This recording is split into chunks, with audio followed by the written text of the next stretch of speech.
Hello, plus one class. Today we will discuss an important topic, that is work done by a variable force.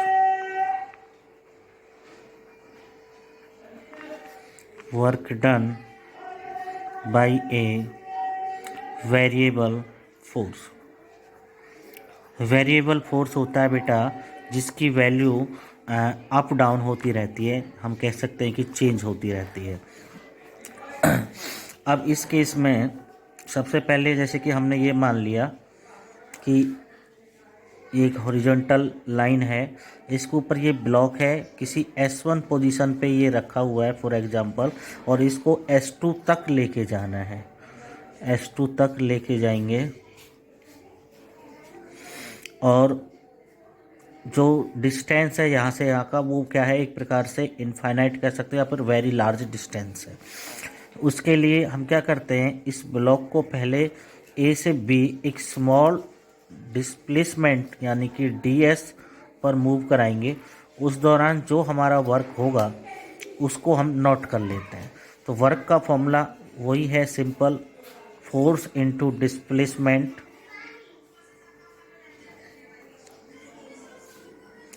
आप यहाँ पे जो work है वो small होगा बेटा, क्योंकि स्मॉल डिस्प्लेसमेंट कवर कर रहे हैं।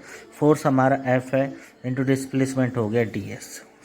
अब बट हमें कैलकुलेट करना है total work in carrying block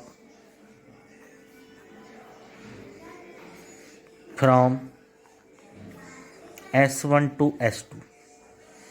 तो capital work, this will be the integration of dW S1 to S2 and dW is F dot DS S1 to S2। यदि हम माने कि S1 to S2 जो distance है या फिर डिस्प्लेसमेंट है वो टोटल S है, तो ये हो जाएगा जी F इंटू S। आगे बेटा जो S मैंने यहाँ पे लिखा है, this is the integration of DS, it means DS S1 to S2 मैंने यहाँ पे राइट किया S is the total displacement between the positions S1 and S2। तो हमारा जो वर्क डन होगा बाई वेरिएबल फोर्स वो क्या होगा, F इंटू S होगा बेटा। आगे हम बात करेंगे टू इम्पोर्टेंट फोर्सेज पर, and first is conservative force.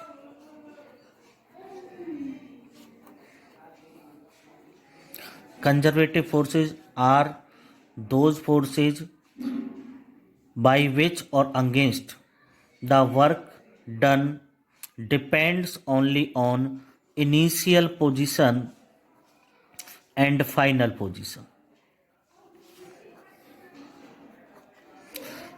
हम दूसरे तरीके से कह सकते हैं कि हमने किसी बॉडी पर फोर्स अप्लाई किया और आपको पता है कि वो पोजीशन चेंज करेगी, A से B गई, केवल वो इस बात पे डिपेंड करती है कि इनिशियल पोजीशन क्या है, फाइनल पोजीशन क्या है। तो हम कहेंगे हमारे जो फोर्स हैं वो कंजर्वेटिव फोर्स होंगे। और जो ग्रेविटेशनल फोर्स होते हैं बेटा, वो क्या होते हैं, एग्जाम्पल होते हैं कंजर्वेटिव फोर्सेस के, क्योंकि ये जो फोर्सेस होते हैं ये पाथ पे डिपेंड नहीं करते, ये केवल डिपेंड करते हैं इनिशियल पोजीशन और फाइनल पोजीशन पर। ओके, अब आप बात आती है इसकी प्रॉपर्टीज़ की। तो प्रॉपर्टीज़ भी बहुत सिंपल है, दो प्रॉपर्टी तो इसकी डेफिनेशन से क्लियर हो जाता है कि ये फोर्सेस वो होते हैं कि जिनका वर्क डिपेंड करता है इनिशियल पोजीशन और फाइनल पोजीशन पर। फर्स्ट तो यही हो गया, फर्स्ट प्रॉपर्टी हम इसी को कहेंगे। दूसरा हम कहेंगे कि does not depend upon path, path पे डिपेंड नहीं करता बिटवीन टू पॉइंट्स। ठीक, कौन सा पाथ हमने फॉलो किया इस चीज़ का इसके ऊपर कोई फर्क नहीं पड़ता। थर्ड ये आ जाता है, यदि हम किसी क्लोज्ड पाथ की बात करें और वहाँ पर हम यदि कंजर्वेटिव फोर्सेस की हेल्प से वर्क कर रहे हैं, तो जो हमारा टोटल वर्क आएगा उस केस में 0 आएगा जी। कितना वर्क आएगा, 0 वर्क आएगा। क्लोज्ड पाथ पर किसकी हेल्प से कर रहे हैं, कंजर्वेटिव फोर्स की हेल्प से कर रहे हैं। उसके बाद में आता है जी आपका non conservative forces. Non conservative forces are just opposite of conservative forces. तो इट मीन्स ये डिपेंड नहीं करते, सॉरी ये डिपेंड करते हैं पाथ फॉलोड के ऊपर, कौन सा पाथ फॉलो किया है इस बात पे ये डिपेंड करते हैं। ये इनिशियल पोजीशन और फाइनल पोजीशन पे डिपेंड नहीं करते, ये पाथ पे डिपेंड करते हैं।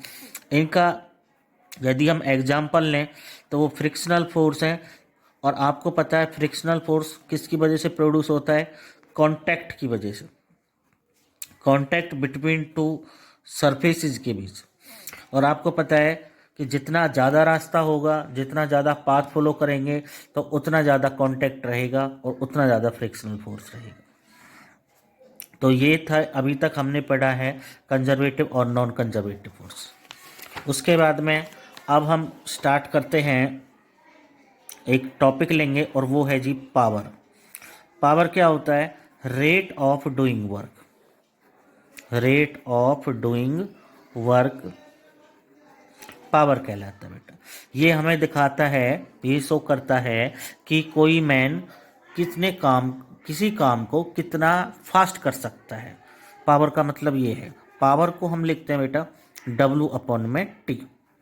ओके, आपने पढ़ा होगा कि वर्क का फॉर्मूला फोर्स इनटू डिस्प्लेसमेंट भी होता है, फोर्स इनटू डिस्प्लेसमेंट।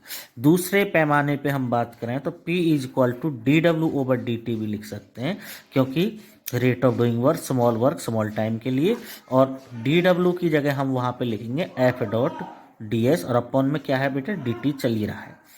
अब ds/dt it means displacement upon में टाइम टेकन क्या होता है? वेलोसिटी होता है। तो हम क्या लिख देंगे इसको? dv, या फिर आप सीधा हम इसको v ही राइट कर सकते हैं।